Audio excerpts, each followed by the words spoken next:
This is a telegram. It was written in the port of Durban in July 1909. The ink on it was a death warrant for 211 people, but no one read it. When engineer Claude Sawyer entered his cabin, he saw the liquid in his water glass climbing up the rim. The ship wasn't moving, yet the water sat at a 45-degree angle. At that moment, the laws of physics had abandoned this hull. The SS Waratah didn't just sink. It merged into the ocean where logic ends. The early 1900s was a time when the arrogance of steel reached its peak. The flagship of the Blue Anchor Line, the Waratah, was built as a 500-foot-long, unshakable fortress. With its massive boilers and luxury cabins, it would be known as the Titanic of the South. British naval engineering was so certain it had brought the ocean to its knees that safety was a mere detail. When the final preparations at the Durban port were finished, the sounds of joy and piano music rose from the deck. Even though this massive mass of steel looked like an engineering marvel, it was actually imprisoned in its own silence. Yet this massive object did not possess even a single cable to communicate with the outside world. In those years, radio was an expensive luxury. Silence, however, was free. Believing the ship was self-sufficient, the company management had taken the ultimate gamble. Everything appeared flawless on the surface, yet silent footnotes in the archives told a different story. One of the most modern vessels of its era, the Waratah possessed an unsettling instability even before leaving the dock. Tons of coal and cargo packed into the holds had pushed the center of gravity far beyond where it belonged. When the roar of the harbor cranes faded, the ship swayed with a heavy exhaustion, even in calm waters. Whispers among the crew suggested that it righted itself with an unusual sluggishness after meeting the waves.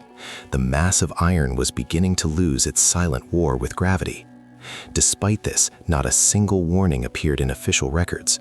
While the data on paper promised a perfect journey, the ship's stability was actually below a critical threshold. To an engineer, this was the technical blueprint of an approaching disaster. But for those at the harbor that day, there was only a grand farewell ceremony. None of the promises made took the ocean's fierce nature into account. Setting out from Durban toward Cape Town, the Waratah moved with heavy steps into the fierce waters of the Agulhas Current. The ship's waterline sat exactly 3 inches higher on the starboard side than it should have been. This wasn't just a loading error, it was the ocean's way of inviting the vessel in. If steel cannot stand upright, it is merely a temporary guest upon the water. The giant shadow trailing along the coast appeared stable enough to observers on shore. Yet that unsettling tilt within the metal continued to grow in silence. Records state that the sky was unusually gray that morning. The roar of the ocean slowly began to drown out the sound of the engines. No one said out loud that something was going wrong that day. Perhaps the authorities hoped the comfort of the luxury cabins would mask the technical flaws. But the imbalance deep below whispered of much more than what was visible. The ship's lack of a radio didn't just leave it silent, it made the vessel invisible. If a problem occurred, there was no operator at a desk to send out a call for help. The captain and officers relied on old-fashioned signal lamps and flares. But in the middle of the ocean, in hundreds of miles of pitch-black darkness, light is merely an illusion. When the ship left the port, the fact that its water level was higher than it should have been was actually the first physical violation. As this massive steel mass set sail into wild waters with an obvious balance error, the first knot was tied in one of history's greatest disappearance stories. As the vessel shrank on the misty horizon, it left behind not just coal smoke, but unanswerable questions. When the crowd at the harbor dispersed, the giant's shadow slowly faded. All the ocean waited for was a moment of weakness. The question was simple. How had this massive hull set sail with such clear mistakes? Neither company officials nor maritime inspectors could provide the answer, because from that moment on, the truth was entrusted to the darkness of the depths. As the peaceful silhouette of Durban Harbor was left behind, the SS Waratah took its first big step toward the Agulhas Current, one of the most ruthless bodies of water on Earth. This is an unsettling region where the ocean doesn't just get deeper, but also changes its character. Here, the warm waters of the Indian Ocean and the freezing currents from the depths of Antarctica collide. This collision creates massive and unpredictable water craters on the surface. For this 500-foot-long steel fortress, the Agulhas wasn't just a route, it was a giant trap where engineering flaws would be tested.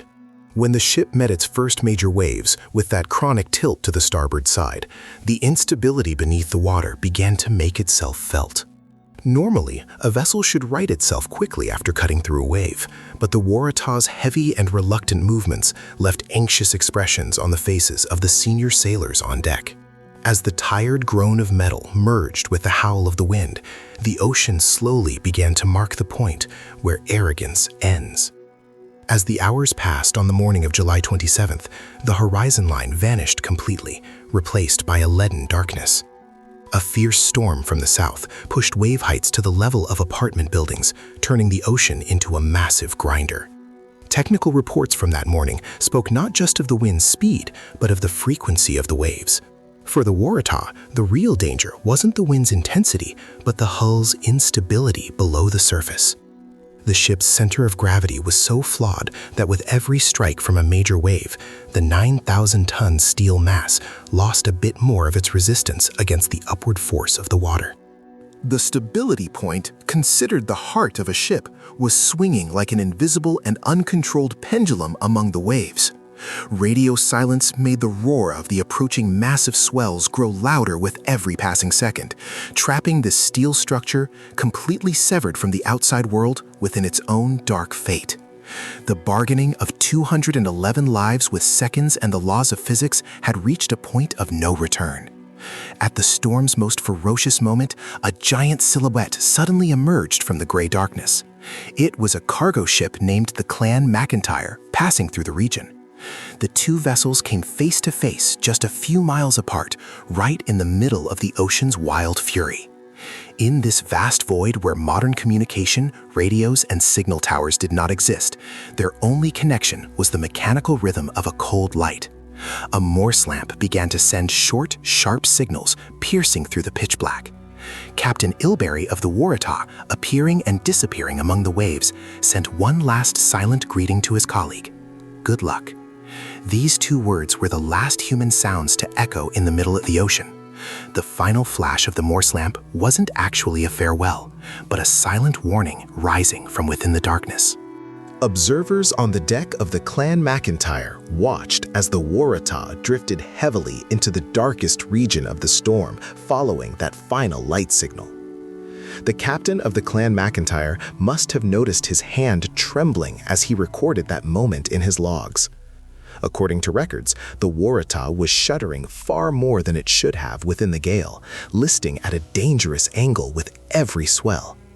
Waves swept over the deck, reaching as high as the funnels, yet the massive hull struggled to right itself as if held by an invisible hand beneath the water. Instead of moving with the rhythm of the ocean, the ship looked like a clumsy, exhausted organism resisting it. The crew of the other vessel couldn't understand how such a massive structure could remain so unstable upon the water. As the Waratah passed behind the misty veil, it left nothing but pitch-black coal smoke and an indescribable unease. From this point on, the archives recorded only the sound of the wind and the endless collision of the waves. As time passed, the storm intensified and visibility dropped to absolute zero. While the Clan MacIntyre had to slow down to maintain a safe speed, the Waratah chose to push full steam ahead into the heart of the storm. Perhaps Captain Ilberry, under the pressure to reach port on time, drove his ship into the ocean's deepest troughs with a calculated risk. When the fog settled and the wind speed exceeded 100 kilometers per hour, the giant vessel vanished from the horizon like a ghost. When the captain of the Clan MacIntyre turned his binoculars toward the horizon one last time, all he saw were foaming giant waves and an absolute void of grayness. The massive ship was there, but it could no longer be perceived by the senses. The horizon line didn't just hide the Waratah, it swallowed it whole. In this wild region of the ocean, once a ship disappears from sight, it usually never returns. This situation was much more than a simple story of being lost in a storm. When last seen, the Waratah was a living giant with its engines still running at full capacity, pouring pitch-black smoke from its funnels. Yet no sound was heard of it physically breaking apart, no distress lanterns were lit, and not a single emergency flare was fired into the sky. The ship moved away silently and swiftly, as if it were walking through an interdimensional void rather than sailing upon the water. The crew of the Clan MacIntyre spent that night in deep trepidation. The unstable, shuddering state of the giant passing them never left their minds. They had personally witnessed Metal's deadly struggle within the ocean. When the storm subsided the next morning, the surface was smooth as glass and hauntingly empty. The chronological order kept by the archives breaks here, replaced by that famous silence that defies logic. There isn't a single shred of concrete evidence regarding what happened in that region on the night between July 27th and July 28th. The ship gave no sign of deviating from its course and reported no emergency. Yet, the silence at the bottom of the ocean hid a truth far deeper than the noise on the surface. The captain of the Clan MacIntyre noted in his log that the Waratah's speed was greater than ours. This speed perhaps didn't lead them to salvation, but reached the center of the catastrophe even faster.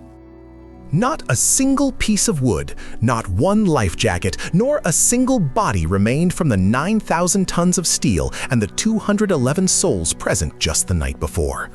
The ocean had been scrubbed perfectly clean, as if no ship had ever crossed that path. Now the question remains, how could such a massive hull be erased without leaving a trace?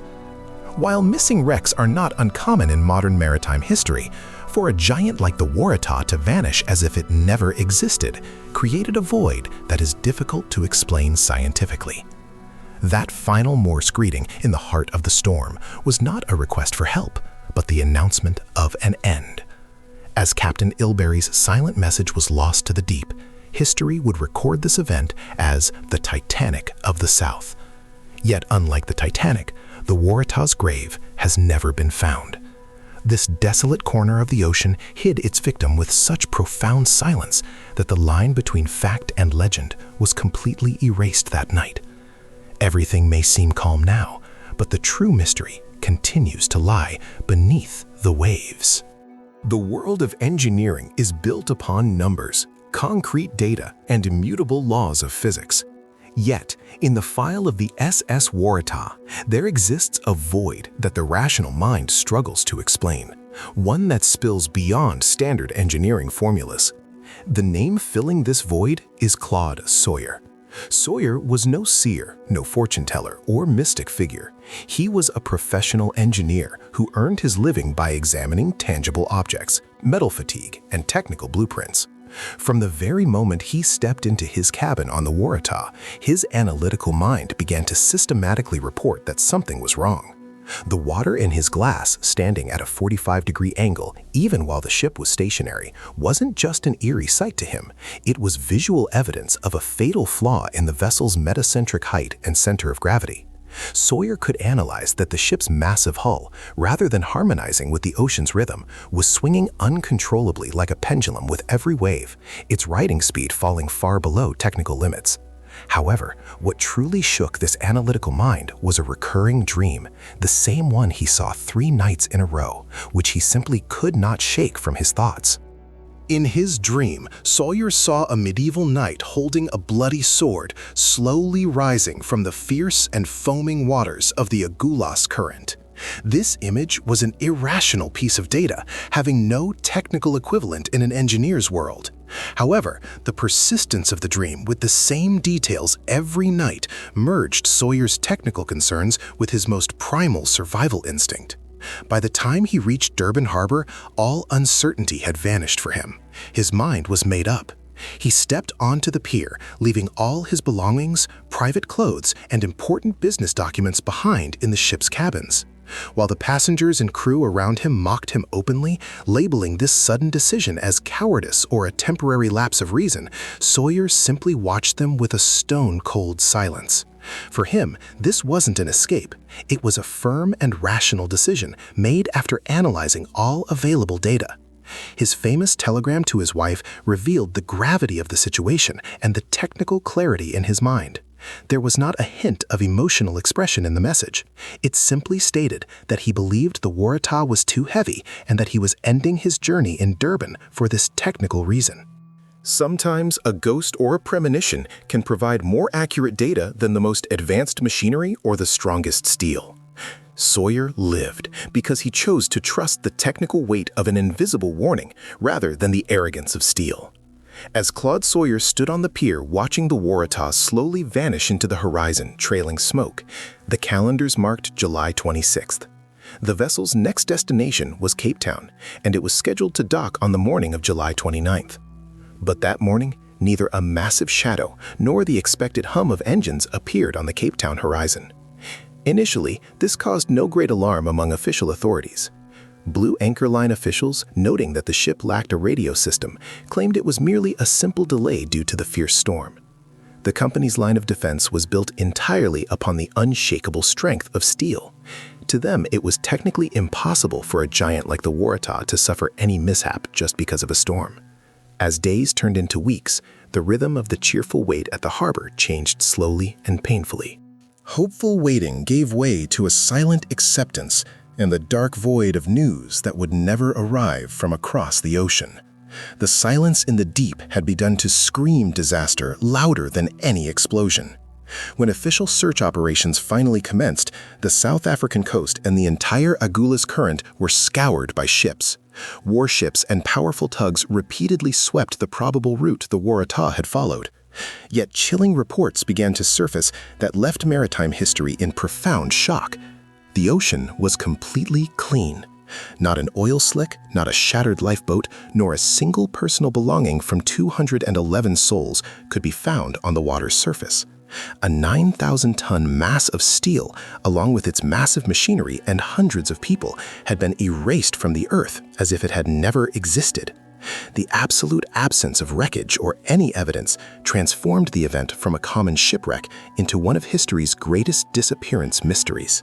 In 1910, after months of testimonies, technical drawings, and engineering forensic analysis, a Royal Court of Inquiry in London delivered the heaviest and most staggering verdict in maritime terminology. The official status of the Waratah was changed from missing to destroyed. This wasn't merely a simple change of words. The decision was a stone-cold legal certification that no physical trace of the ship or any soul on board remained in this world. Sawyer's survival had effectively become the single most powerful technical evidence for the deaths of the other 211 people. The story of the water standing at a 45-degree angle, which Sawyer recounted with great composure in the courtroom, was recorded as the most concrete proof that the vessel had turned into a technical coffin, even while still in port. The Waratah hadn't just sunk, it was completely erased from history by a combination of engineering flaws, the dark communication void of a radioless era, and the unpredictable fury of the ocean. For the families waiting in Cape Town, July 29th was the moment time stopped forever. The company's cost concerns, their arrogance, and a few £100 saved on a modern radio system acted like a hidden hand, preparing the end for 211 human beings. The ocean hid this massive sacrifice with such deep and absolute silence that even the most advanced search teams found nothing but empty, cold waves. As time passed, this stillness became heavier than the physical hull of the ship itself. From that point on, the SS Waratah ceased to be a merchant vessel and transformed into the greatest ghost of modern history. The absolute silence in the middle of the sea remains unbroken despite the many years that have passed. Had the Waratah simply broken apart in that storm, it surely would have left a trace washed upon the surface. Had there been an explosion in its machinery, metal debris would have inevitably struck ashore. But the fact that none of this happened imprisons the human mind in a single terrifying question. How can a 9,000-ton giant vanish completely without leaving a trace? When the court records were closed forever, the name SS Waratah was no longer just linked to a maritime tragedy, but to the ocean's greatest and most silent mystery. This absolute silence in the depths is not always where things end. Sometimes it is where legends that last for centuries begin. The Waratah didn't just sink, It drifted out of history and reality, leaving behind thousands of unanswered questions. Now, everything appears calm, and the ocean's surface seems entirely still. Yet the shattering reality of what happened that night remains in the pitch-black depths, a lingering coldness waiting to be discovered. Every silent wave continues to carry the whisper of this great secret swallowed by the sea. Science becomes helpless in the dark voids where wreckage and concrete evidence are missing, inevitably giving way to folklore. Efforts to explain the disappearance of the SS Waratah have birthed maritime history's most rational, yet equally inadequate narratives. According to the first and strongest assumption, the Agulhas Current's notorious rogue waves are the primary culprit. In this region, collisions between southern storms and the current create massive walls of water exceeding 30 meters in height. This theory suggests that the Waratah, already plagued with stability issues, was capsized in seconds by one of these massive water masses and sent to the bottom. However, this technical approach collapses at a very critical point. According to the laws of physics, furniture, wooden deck fragments, or at least a few life jackets must float to the surface from a capsized ship. Yet, in the case of the Waratah, the ocean surface appeared as if it had been scrubbed with laboratory precision. Another possibility is a sudden explosion in the coal bunkers.